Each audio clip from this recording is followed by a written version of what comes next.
Hey y'all, welcome back to another episode of Topics and Tea with your girl Nah.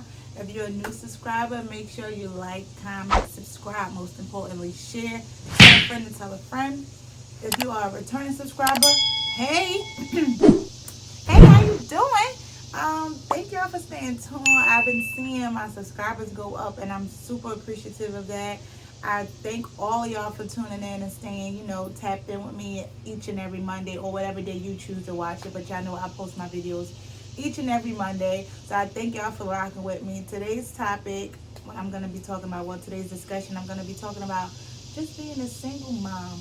Everyone has their own version of what a single parent is. Before I go any further, new cup, but same concept. Y'all know what's going on here.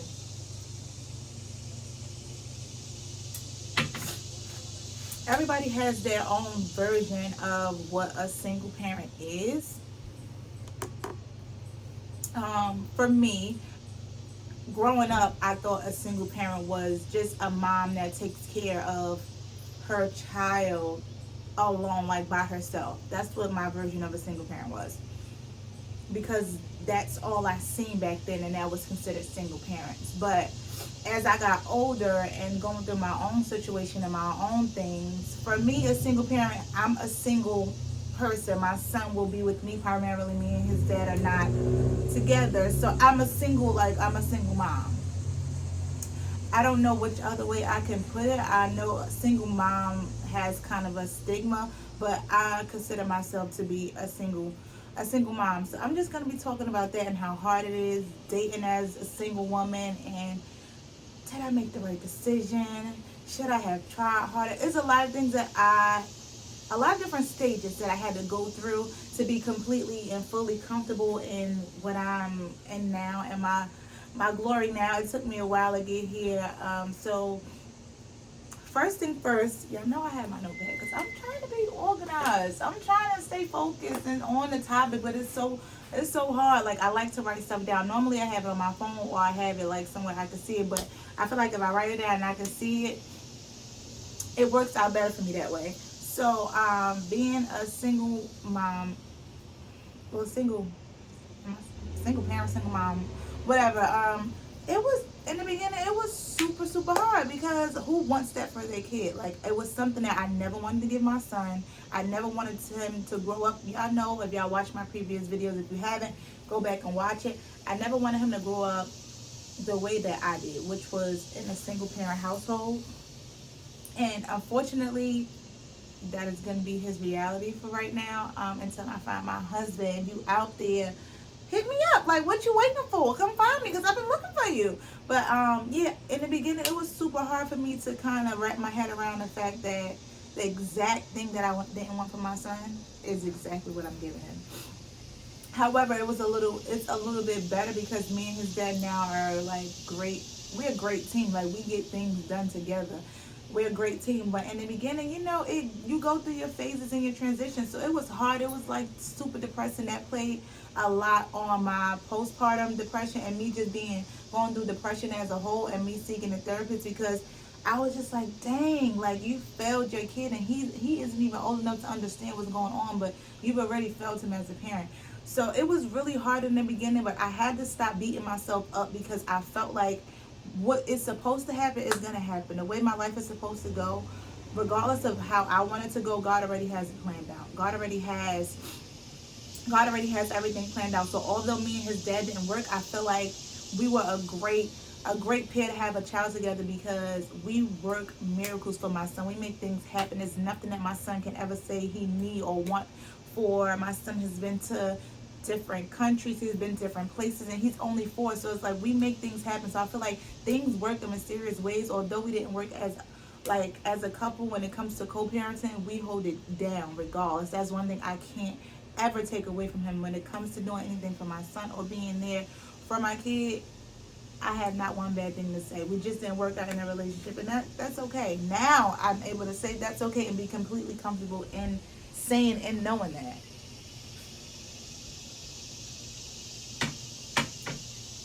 But however, it was really difficult in the beginning. Like I said, I had to stop beating myself up, and that was one of the things that allowed me to push forward. Just knowing that, looking at the current circumstance and the current outcome, like it worked out for the best. Yes, whatever happened happened, but we are a great team and my son is happy because of it.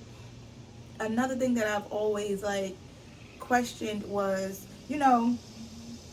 dating as a single, like having a kid, dating as having a kid, I would say.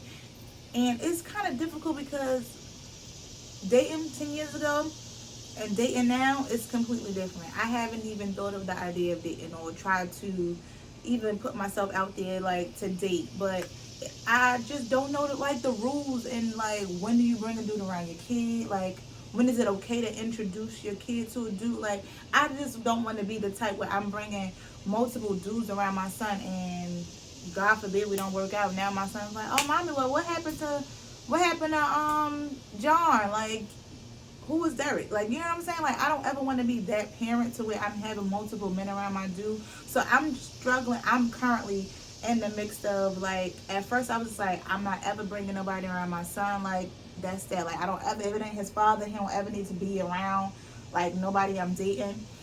But now it's like I had to snap into reality, and I'm like, reality is things are going to progress, life is going to happen, I'm going to move on, I'm going to want to be married, I'm going to want to be with someone that my son is comfortable around, that loves kids, that loves the family environment and loves doing family oriented things. And I'm now struggling with when is the right time. Like, is it 90 days, is it after a year? Like my whole thing was I'm not bringing no one around my kid until we get engaged. But after speaking to different friends and family, they're like, Maria, if y'all get engaged and you bring this dude around your son and your son don't like him, that's like he out the door. And that's my biggest thing. If my son don't like somebody I'm dating, peace out. Like it's not up for debate. You know what I'm saying? So I don't know the proper procedures and like what do you do? Like if y'all have some advice out there for that, that's one thing I am struggling with. I just try to now leave it up into the perfect timing. Like if I start to date somebody after like definitely after 3 months for sure. If after like 90 days, 3 months we start taking things, more serious and I'm seeing that, he's interested in the well being of my kid and he's interested in the well being of me and just checking in and, doing everything that we need to be doing in the dating phase, then I think it will be okay. If we're talking about marriage at that point, like 3 to 6 months, we're talking about, okay, well, you want this, I want the same thing, because I'm not just dating to date anymore. Like I'm dating be married. So it's like you want this, I want this. Okay, now things are progressing. I think that would be the perfect time for me to bring somebody around my kid.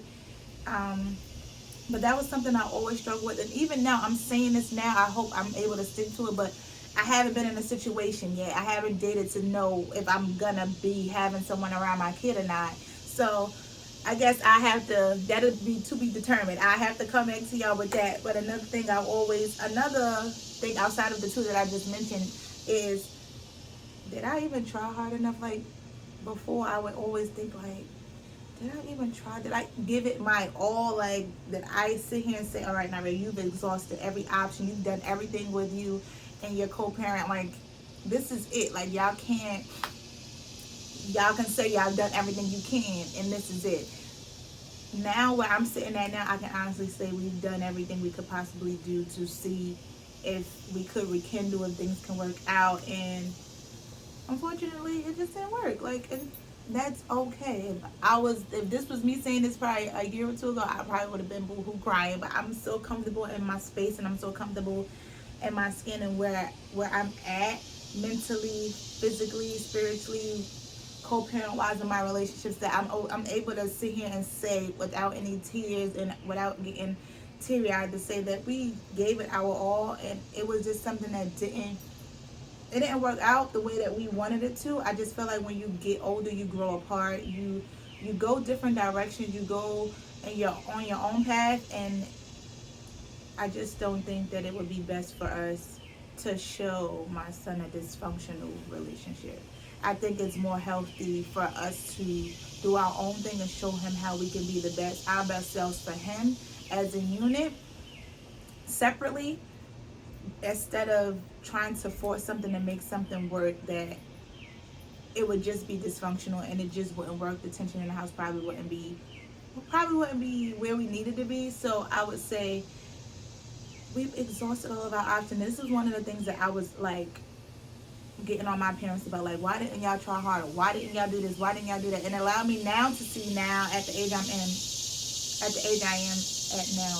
I'm outside, so y'all know bugs in the south, crazy. But it allows me to now give my mom and my dad grace because I now see they probably have exhausted everything that they had, and it was like this isn't it. I would rather my daughter see us not together and healthy living our own lives than us being together. So that kind of allowed me to kind of be like, okay, now I get why they may have just not forced it because it's not good for the child to see something forced and unhealthy. It really doesn't do the child any good mentally for them to see something so dysfunctional because then they grow up thinking that it's okay to live in dysfunction. Don't get me wrong, we're not perfect. I'm not perfect by any means, but I go by saying of it's progression, not perfection. So it's a progression stage, and we progress to now being in a place where we're completely okay. We can literally be in each other's space for a number of hours, and it's just like we're like literally the best of friends. So those are just a couple of things that I think to myself, and I'm sitting to myself, and I had to go through these different phases and transitions after having a kid and knowing that I would have to now be something that I didn't want to be, but it prompted me and it allowed me to be the great person I am today. The person that y'all seeing today was not always the person I was. I was super shy, super depressed, super like dark, and just it was just not a good space. Like now I'm finding myself, I'm finding my place in life, I'm finding where I fit in, I'm finding my voice, I'm finding my personality. Can't speak. I'm finding all of that was within me. I'm finding my purpose in life. Like I'm finding everything that I needed to find. And I felt like I would have not been able to do that had I not had the strength to be like, okay, look, you gotta do what you gotta do, and this is how it's gonna be. So, it's what you gonna do? You gonna wallow in it, or you gonna step up to the plate and fix your crown and be like, you got this. You know what I'm saying? So, I thank y'all for tuning in. I thank y'all for watching another episode again with your girl Nah. Every Monday, each and every Monday, I'm gonna be dropping another episode. If you're a single parent out there, single mom, if you're trying to figure out how to date, make sure write me something. We can kind of probably give each other advice. Some things that you may have tried that I don't know about, or some things I have done that I haven't discussed on the camera. I can let you know about. Make sure y'all stay tuned. Again, like, comment, subscribe, share, tell a friend to tell a friend. All of my social medias is at the bottom. Y'all know how I give it up. So, thank you again. If before I go, y'all know I gotta say this every video. If nobody else told you before I go, remember you are appreciated. Peace and love, y'all.